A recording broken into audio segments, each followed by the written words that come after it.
स्थायीपणासाठी टाळ्या मावल्यानो हा इतिहास. पण पुढे जाऊन बाबासाहेब काय म्हणतात, जब माँ गुलाम होती है तो,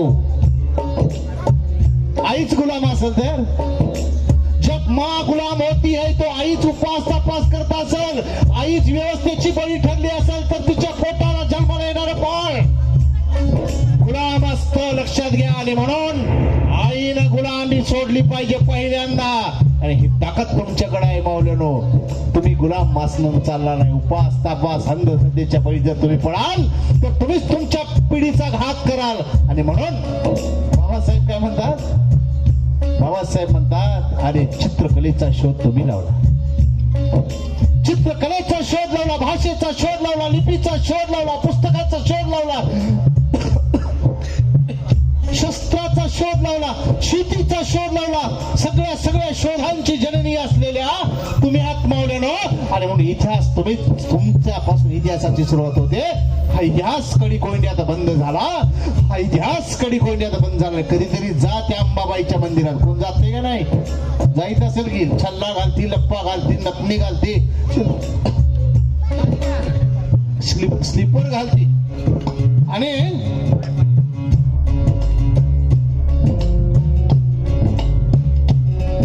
धन्यवाद.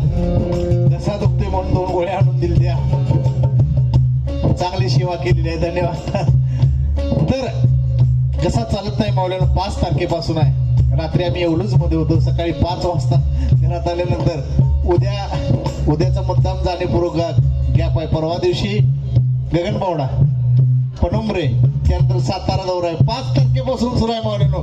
तुमच्या सगळ्यांचा आशीर्वाद, सगळ्यांची माया, आपुलकी, प्रेम, चळवळीचं काम अत्यंत चांगल्या पद्धतीने सुरू आहे. ह्या सगळ्या माझ्या भावंडांसाठी जोरदार टाळ्या वाजवा. चाला येत नव्हतं, खरंच चाला येत नव्हतं, म्हणजे तिथपर्यंत चालायचं जर घाम फोडतोय, इतकं सगळं एक्झर्शन, अशक्तपणा आहे. हा इतिहास कडी कोंड्यात बंद झाला मावल्यानो. आणि मग तुमचा इतिहास ज्यावेळी संपतो, तुम्हाला इथं परास्त केलं, तुम्हाला या देशामधून पहिल्यांदा पराभूत केलं, याच देशामध्ये नवीन राज्य सुरू झालं, नवीन व्यवस्था सुरू झाली. या व्यवस्थेचं नाव आहे बळीराजा, बळीवंश. 70 पिढ्या या बळीराजाच्या, शेतकरी, कामकरी, कष्टकरी राजाच्या 70 पिढ्या संपल्या. अरे आज सुद्धा तुम्ही म्हणता इडा पिडा टोळ दे, बळीचं राज्य देतो राजा, बळीराजा. म्हणजे पहिली व्यवस्था तुमची संपली. तुमच्या नंतर बळीराजाची व्यवस्था, ती सुद्धा 70 पिढ्या संपवल्या. 52 तास बळी सांगताय मावल्यानो. आज सुद्धा म्हणता इडा पिडा टोळ दे, बळीचं राज्य येऊ दे. दिवाळीच्या दिवशी तुम्ही गवळणी करता, वाडा करता, म्हणता इडा पिडा टोळ दे, बळीचं राज्य देतो बळीराजा. त्या बळीराजाच्या 70 पिढ्या संपवल्या. त्यानंतर याच देशामध्ये इसवी सन पूर्व 563 एक महामानव जन्माला आला. त्याचं नाव आहे तथागत महाकरुणी गौतम बुद्ध. बुद्ध जन्माला आले मावल्यानो. आणि मग म्हणजे बाबासाहेबांनी बुद्ध घेतला. का घेतला? 2500 वर्षानं, 2500 वर्षानं बाबासाहेबांनी बुद्ध घेतला. बुद्ध पुन्हा रुजवला आणि उगवला बाबासाहेबांनी. का घेतला? मराठा, शाक्य, शेतकरी, कुणबी, कण आणि मातीचं नातं सांगणारा बुद्ध का घेतला? कारण एकच लाईन. अरे जगामध्ये शिक्षण नव्हतं, आई नव्हती, बाराखडी नव्हती, पाठी नव्हती, पेन्शन नव्हती, शाळा नव्हती. तेव्हा बुद्ध काही बदौलत बुद्धाच्या कारणामुळे सम्राट अशोकानं बुद्धांचा विचार घेतला. 19 विद्यालय, 5 महाविश्वविद्यालय, नालंदा, तक्षशिला, उज्जैनी, अवंतिका, विक्रमशिला. नालंदाचं काय सांगावं, 5000 पेक्षा जास्त प्राध्यापक शिकविती. पोरं केवढे असतील? नालंदा जेव्हा जाळलं ना, 6 महिने पुस्तकाचा धूर निघत होता, एवढं ज्ञान होतं तुमचं. आणि म्हणून बाबासाहेबांनी बुद्ध घेतला. हा इतिहास कडी कोंड्यात बंद झाला. मग बुद्धाची व्यवस्था, सम्राट अशोकाचा शेवटचा नातू राजा बृहदत्त, त्याची भरदरभरात हत्या झाली. आणि बौद्धिक बुद्धांची व्यवस्था संपवण्यात पुन्हा वैदिक यशस्वी झाले. आणि यशस्वी झाल्यानंतर संतांची चळवळ सुरू झाली. हा इतिहास कडी कोंड्यात बंद झाला. हा इतिहास. आणि म्हणून कोण चर्मकार आलंय, कोण नाभिक आलंय, तुपाळी नाभिक, विनय पिटक लिहिणारा नाभिक माहीतच नाही. आणि मारा मागासने माहित नाही त्यासने कसा व्हायचा. आणि म्हणून बुद्ध व्हाल तर शुद्ध व्हाल, आणि शुद्ध व्हाल तर या देशाचं नव्हे जगाचं सोनं कराल. आणि म्हणून बाबासाहेबांनी जगातल्या 6 मेंदूपैकी पहिला हुशार मी तो डॉक्टर बाबासाहेबांनी बुद्ध घेतला. एवढा हलका बुद्ध नाही, ऐऱ्या गबाळीचं काम नाही ते. आणि म्हणून बुद्ध हा शुद्ध हा इतिहास कडी कोइंड्यात, हा इतिहास कडी कोइंड्यात. आणि म्हणून बिनवातीचा कंदील डोक्यातले वाद पिटले काय बघूया. डॉक्टर बाबासाहेब आंबेडकरांचा अजून आवाज यायला पाहिजे तायानो. डॉक्टर बाबासाहेब आंबेडकरांचा, छत्रपती शिवाजी महाराज के, माता रमाईंचा इतिहास कडी कोइंड्यात बंद झाला मावल्यानो. आणि म्हणून ही संधी, हे इतिहास सांगण्याची, प्रबोधनाची संधी मावल्यानो आम्हाला येळगुडकरांनी या मातीत दिली. त्याबद्दल पुन्हा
सतीचा बोल. काय अवस्था आहे मावल्याला तुमची, अरे काय अवस्था आहे. या धर्मग्रंथाने तुम्हाला पाना पानावर छळ, या धर्मग्रंथांच्या पाना पानावर तुमची आग लुटली. अरे लग्नाचं वय, मुलीच्या लग्नाचं वय 7 वर्ष आणि जास्तीत जास्त 9 वर्ष. विचार करा, अरे 7 वर्षाची मुलगी केवढी असते, 9 वर्षाची मुलगी लय तर तिसरीला. काय अवस्था असेल. 9व्या वर्षी लग्न व्हायचं, 7व्या वर्षी लग्न व्हायचं आणि साथीच्या साथी यायच्या, माणसाच्या माणसं म्हणायची. आणि भावलेलो त्यात एखादीचा नवरा मरून जायचा, आणि त्यात एखादीचा नवरा मरायचा. नवरा मेल्यानंतर काय अवस्था असायची माझ्या माऊलीची. नवरा मेल्यानंतर माझ्या माऊलीला, माझ्या ताईला मोडकी केली जायची, भाजली जायची, विद्रोह केली जायची. आणि नवऱ्याच्या प्रेतात सोबत ओढत ओढत स्मशानात माझ्या माऊलीला नेलं जायचं. या स्मशानामध्ये 2 देह असायचे. या स्मशानामध्ये 2 देह असायचे. एक माझ्या माऊलीच्या मेलेल्या नवऱ्याचा, आणि एक माझ्या जिवंत ताईचा, एक माझ्या जिवंत माऊलीचा. मेलेल्या नवऱ्याचं मुंडकं माझ्या जिवंत माऊलीच्या जिवंत ताईच्या मांडीवर ठेवलं जायचं. आग लावली जायची. आग लावल्यावर मावल्यानं मेलेला देवाला काय व्हायचं नाही. मावल्यानं पण माझ्या जिवंत आईचा देह किंचाळायचा.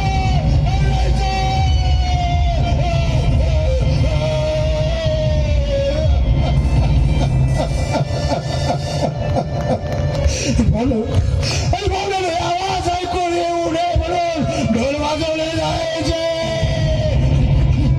की बाहेर येऊ नये म्हणून काट्यानं डोसलं जायचं.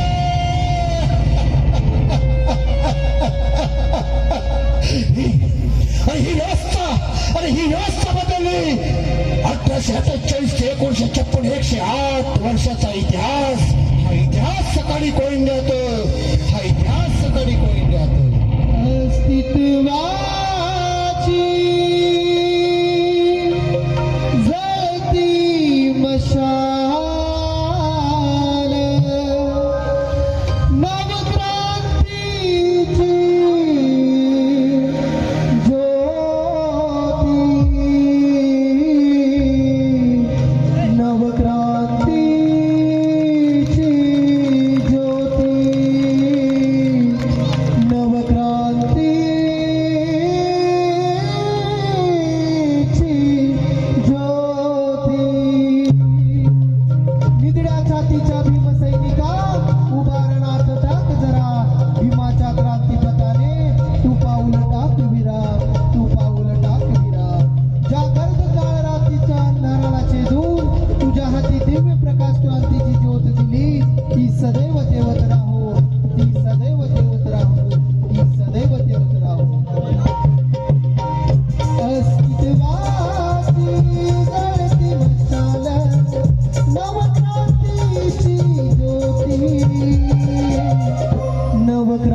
ठिकाणी जयसिंग कांबळे यांच्याकडून 500 रुपयाचं बक्षीस आलेलं आहे. जरा जोरदार टाळ्या होत्या त्यांच्यासाठी. गेली 5 एप्रिल पासूनचा हा प्रवास अखंड महाराष्ट्रभर नागपूर, गोवा, जालना, मुंबई, पुणे असा हा प्रवास करत आज तुमच्या या गावी आलेला आहे. प्रत्येक गावचं पाणी वेगळं असतं, वातावरण वेगळं असतं आणि त्यामुळे कधी कधी आमचा घसा लागतो, कधी लागत नाही. एक लहान भाऊ म्हणून तुम्ही समजावून घ्यावं एवढी विनंती करतो. आणि इथून पुढे तुमच्या प्रत्येक गाण्याला तुमच्या टाळ्यांची साथ लागणार आहे. जरा होऊ द्या भाऊ, जरा जोरदार टाळ्या. शेवटच्या गाण्यापर्यंत तुमच्या टाळ्या अशाच राहिल्या पाहिजेत एवढीच विनंती करतो. पुढे जाऊया. माणूस प्रस्तुत हक बाबांची जागर प्रबोधनाचा.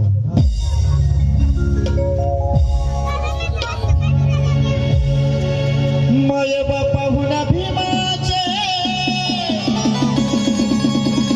उपकारले हाय.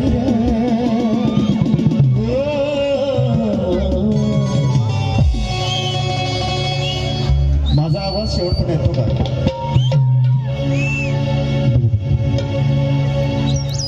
माझा आवाज तुमच्यापर्यंत येतो का शेवटपर्यंत?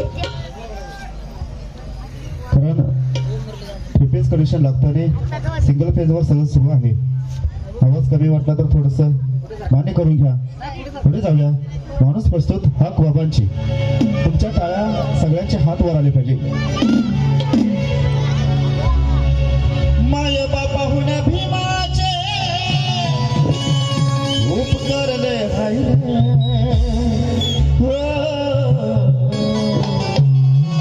तुम्ही खाता तेव्हा करे अग तू खाते तेव्हा करे बाबासाहेबांची सही आहे रे. तुम्ही खाता तेव्हा करे बाबासाहेबांची सही आहे रे. तुम्ही खाता तेव्हा करे बाबासाहेबांची सही आहे रे. तुम्ही खाता तेव्हा करे बाबासाहेबांची सही आहे रे.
करे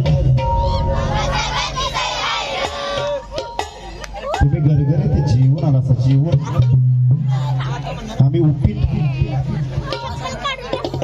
त्यामुळे तुमचा आवाज आला पाहिजे तुम्ही खातात त्या भाकरे तुम्ही खातात त्या भाकरे तुम्ही खातात त्या भाकरे बाबासाहेबांची सही आहे रे तुम्ही खातात त्या भाकरे बाबासाहेबांची सही आहे रे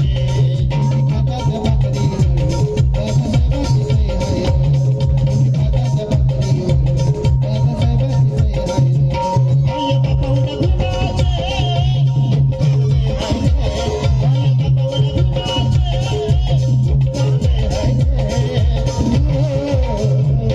तुम्ही खातात त्या भाकरे तुम्ही खातात त्या भाकरे बाबासाहेबांची सही आहे तुम्ही खातात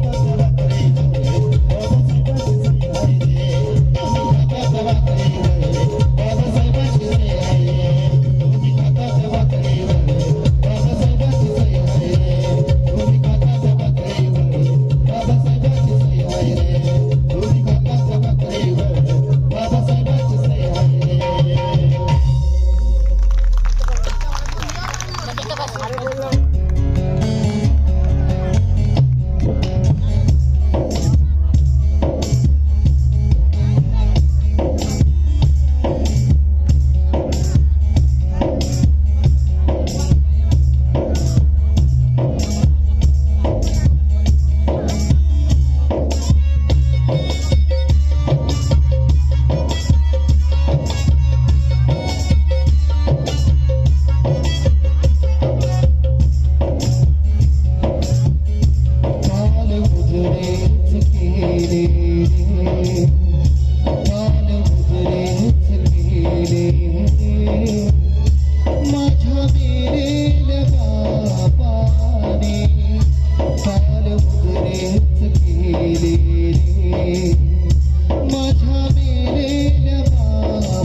शिकवलं ना मावलेलो तोच तोच ज्योतिराव बोलतो 1840 ला शाळा सुरुवात केली तोच तोच ज्योतिराव बोलतो आता आता या ज्योतिरावाच्या सावित्रीच्या लेखी म्हणतात म्हणे माझ्या सावित्रीनं दगड गोटे माती अंगावर जेवली आणि म्हणे शाळा शिकवले माझ्या सावित्रीचं नाव घ्यायची नाही की नाही माझ्या सावित्रीच्या अंगावर जे जे दगड पडले होते ना तेच दगड माझ्या सावित्रीने जपून ठेवले होते का तर या सावित्रीच्या लेखी शिकतील डॉक्टर होतील वकील होतील इंजिनियर होतील आणि याच दगडाने व्यवस्थेचं डोकं फोडतोय पण या सावित्रीच्या लेखी शिकल्या डॉक्टर झाल्या वकील झाल्या इंजिनियर झाल्या आणि त्याच दगडाला शेंदूर लावून पाया पडत बसलेले काय करावं मी मुजरेच केले माझ्या बापाने मुजरेच केले माझ्या बापाने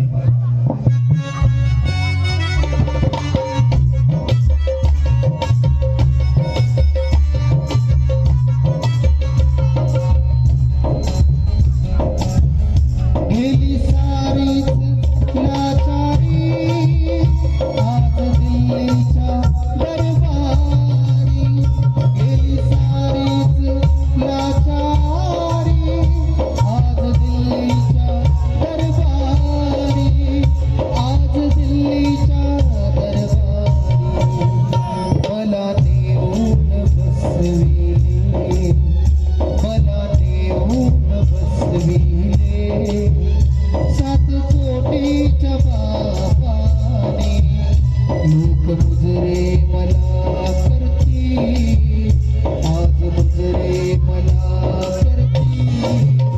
त्या भीमाच्या प्रतापाने, त्या भीमाच्या प्रतापाने, त्या भीमाच्या प्रतापाने, त्या भीमाच्या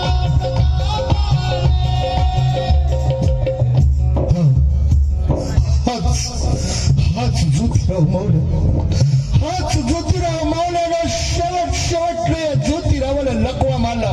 गुलामगिरी लिहित असताना ज्योतिरावाच्या शरीराचा हाल लढत तोच ज्योतिराव, हे समाज क्रांती कराय निघालेला ज्योतिराव, त्याच सावित्रीचा ज्योतिराव बोलतोय. हे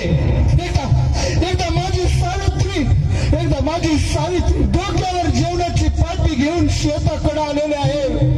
शेताकडे पाहते, फुललेल्या शेतीकडे पाहते. या ज्योतिरावाला माझी सावित्री म्हणते, ज्योतिराव शेत कसं बहरलंय, पीक कसं डोलतंय, कणसं कशी डोरले.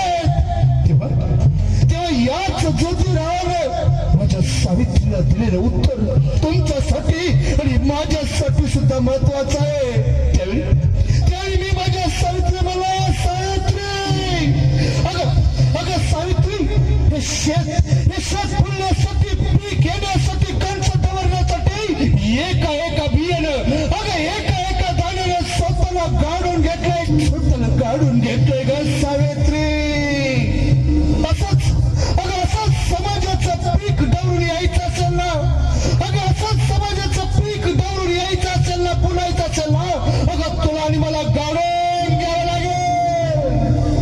मुजरेच केले माझ्या बापाने, मुजरेच केले माझ्या बापाने, मुजरेच केले माझ्या बापाने.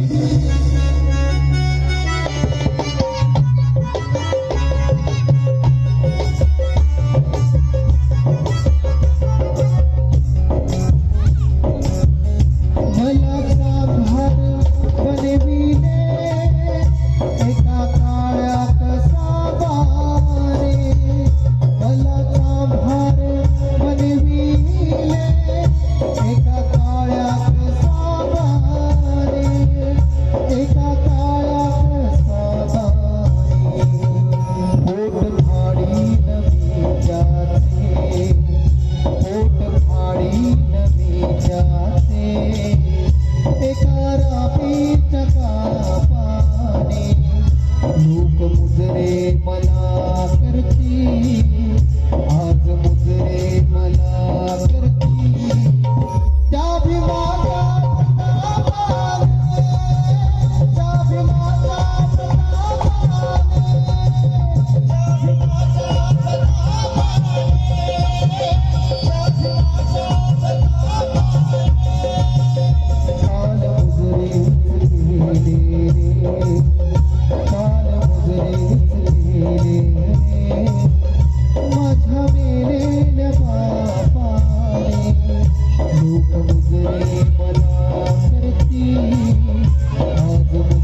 रमाने माझ्या भीमाच्या नावाचा तू राहील रमाने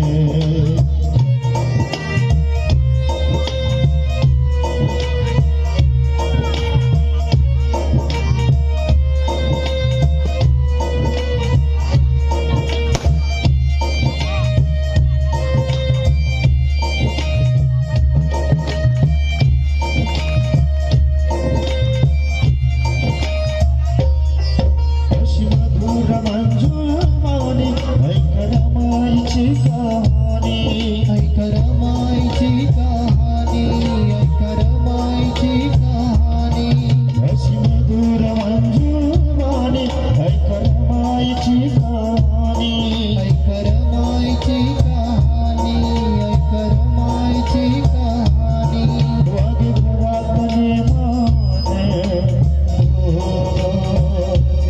वागे घरात नेमाने घुंगुला विरमाने घुंगुला विरमाने घुंगुला विरमाने घुंगुला विरमाने घुंगुला विरमाने माझ्या भीमाच्या नावाचा घुंगुला विरमाने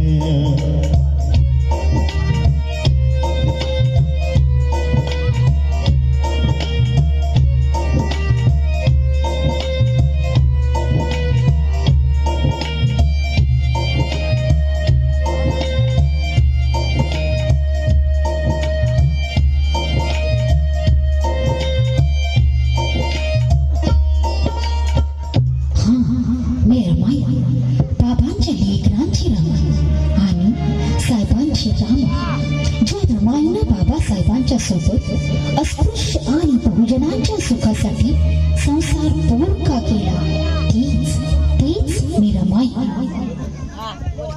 जगातल्या सर्वात विद्वान महापुरुषाची पत्नी जिनं संसार चालवण्यासाठी व साहेबांना पाठबळ देण्यासाठी चोरून शेणी थापली मुलाच्या कफनासाठी कापड नाही म्हणून लुगड्याचा पदर फाडून देणारी तीच मी रमाई बाबासाहेब लंडनहून परत येत आहे स्वागतासाठी शेकडोंची गर्दी मात्र या बाबांच्या रामूकडे साहेबांच्या स्वागताला जाण्यासाठी अंगावर चांगली साडी नाही छत्रपती शाहू राजांनी दिलेला फेटा नेसून ही रामू साहेबांच्या स्वागतासाठी जाते साहेब जहाजावरून खाली उतरतात समोर शेकडोंची गर्दी बाबासाहेबांचे दोन किलकिले डोळे त्या भर गर्दीत आपल्या रामूला शोधतात आणि दूरवर उभ्या असलेल्या आपल्या रामूला पाहून साहेबांचे डोळे पाणावतात हा अपार त्याग सोसून संसार पोरका करून साहेब तुम्हाला म्हणतात अस्पृश्यांचे बहुजनांचे प्रश्न फार बिकट आहेत अस्पृश्यांची समस्या बहुजनांची समस्या प्रचंड हिमालय आहे या हिमालयाशी टकरा मारून मी माझे डोके फिरून घेणार आहे हिमालय जरी कोसळला नाही तरी माझे रक्तबंबाळ डोके पाहून 7 कोटी अस्पृश्य लोक तो हिमालय जमीन दोस्त केल्याशिवाय राहणार नाही व त्यासाठी प्रसंगी आपला जीवही देतील कुठे आहे ती बाबासाहेबांची लेकरं ही रमाई ही तुमची रमाई त्याच आसुसलेल्या डोळ्यांनी तुमच्याकडे बाबासाहेबांची क्रांती मागते आहे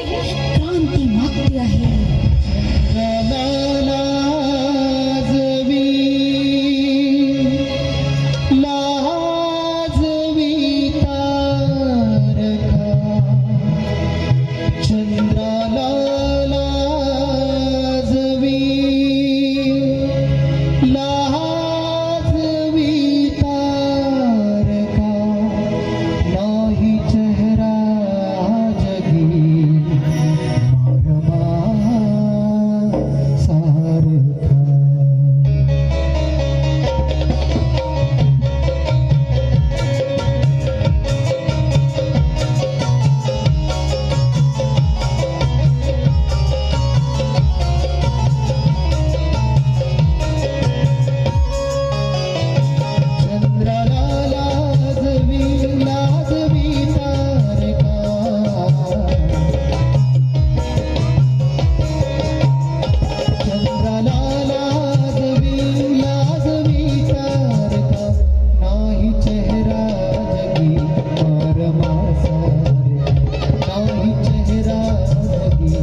कांबळे यांच्याकडून आता झालेल्या यासाठी 200 रुपयाचं धमदान आहे. जरा जोरदार टाळ्या होऊन जाऊ दे त्यांच्यासाठी. हॅलो शिरपा, अरे शिरपा काय दाराच्या आडून बघायला लागलायस म्हणून म्हटलं. काय येळगुड आलोय जरा म्हणलं काय बघून तरी यावं काय काय चाललंय. चष्म्याची काच तरी पुसशील का नाही? काय झालंय धुळा उडला असेल. धुळा नाही बघ, पावडर लावले, चष्म्याला पावडर लावून आला. याला काच नाही तिकडे बघन आणि काच धुळा पडल्या त्याच्याकडे बघा. अगं धुळा नव्हतो, पावडर लावली असतो काचेला बहुती. कुठं तर राहायला लावायचे सोडून काचला लावली असेल की का. होय काय? गडबड येईल. बरी. अवतार का असा केलायस म्हणा आता तू असा? आता अवताराला आणि काय झालं माणूसच आहे की का मी. खरं आफ्रिकेन वाटायला लागलायस. आता तुला काय दिसणार आफ्रिकेच. नक्की असं वाढून फिरायलायस म्हणून म्हणलं. मग काय म्हणतोस तरी सांग काय काय करायला. आता तुला माहित झालं असेल मी का आलोय ते. सांग तरी. औंधा आता इलेक्शन लागले ग्रामपंचायतीचं, बरोबर? बरोबर. आता उभा राहायचं म्हणा लागलो मग. आता उभारला असेल की कुठं काय बसला असेल. निवडणुकीला का? हा, असं म्हण की पुढचं कोणी म्हणायचं. बर मग मतदान देणार ना मला? मतदान तुला देणार की तर लाडक्या बहिणीनं 1500 जमा झाल्यात रे. झाला असलं तर म्हणजे निवडून द्याय बरा. झाले असतील की. नाही काय झालं एखादा हप्ता सोडतोस आणि 4 हप्ते राखतोस. इलेक्शन आलं की तेवढंच सोडतोस. होय सगळे येते की एकदम मैदान येते की. हा कवाच यायचं ते तिजोरी सगळी खाली करून टाकलीस. होय होय. तुला मिळालं असतील का नाही? आम्हाला कशाला मिळतील. आमच्या बायकोचं एकटीचं नाव. एकटीच? होय. 3 बायका होत्या ना तुला? पहिला पुढचं आणि कशाला सांगायचं. असू द्यात की का ते चोरून काहीतरी असतंय. मग 1500 किती झाल्या बघ की. हा 4500 रुपये येतात. बरोबर की. बरोबर. बरोबर. मग त्यातलं मला संध्याकाळच्याला लय लागतात. होय असं सगळं गणित आहे. मग चायनीज आहे की तुझी म्हणायची. तर तू आता इलेक्शनला उभा राहायचा म्हणतोस. होय की. तुझं संडास तेन आहे ना. हाय की. संडास एकच आहे, 3 नाही एकच. एक विचारलं का. होय काय? नाही बरं. काय झालं आता हागेत घालून फिरायला लागल्या. होय घालतच वाटतं. आमचं नव्ह का तुमचं सगळं हे आहे कसं आहे. बर जाऊ दे. काय झाले सांगू तुला. मताला किती रुपये देणार तू. मताला 500 रुपये. काय खोळा मर्दा. मताला 500 रुपये तर केस केली तर 5000 रुपये किलो गॅस घ्या लागल्या. होय संसार माझा सगळा केसावा आणि याला तर 500 रुपये मताला. कशाला मर्दा धंदा तुझा. म्हणून केस वाढवलायस होय तू. अगा आठवड्याला एक भांडे येतोय.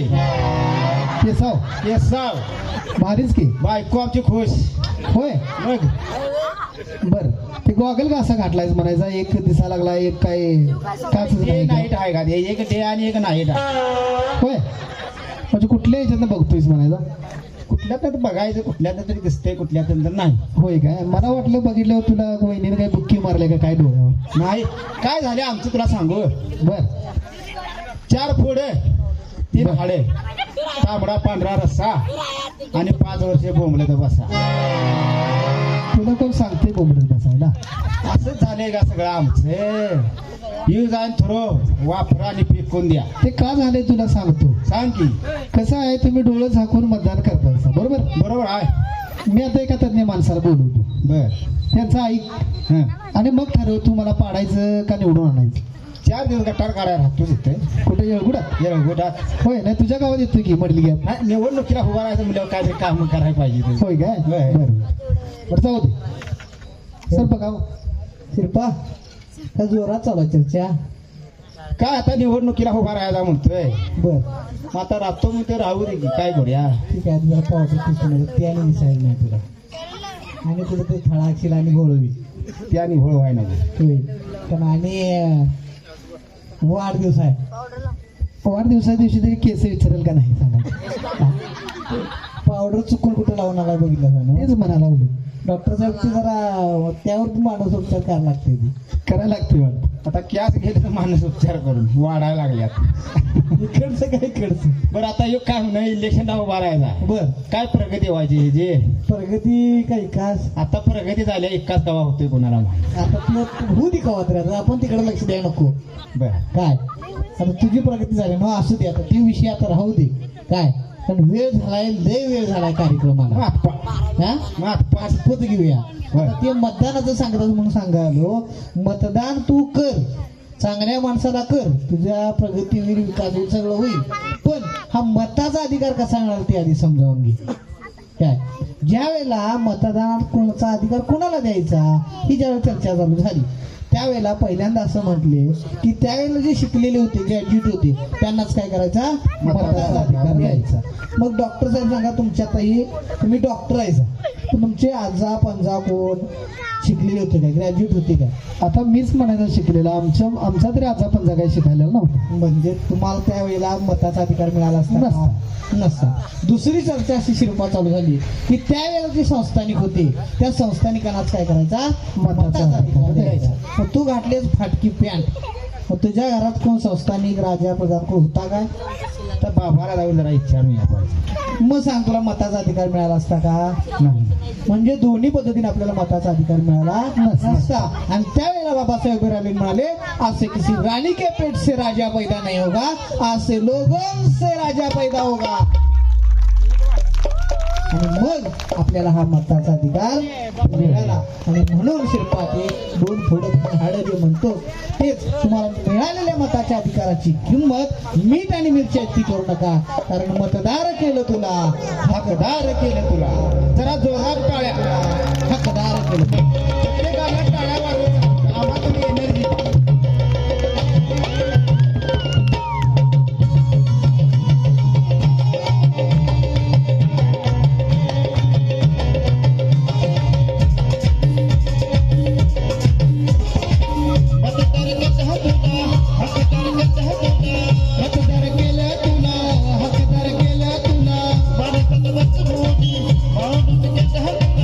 माणसात बसून माणूस केला तुला,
वा वा वा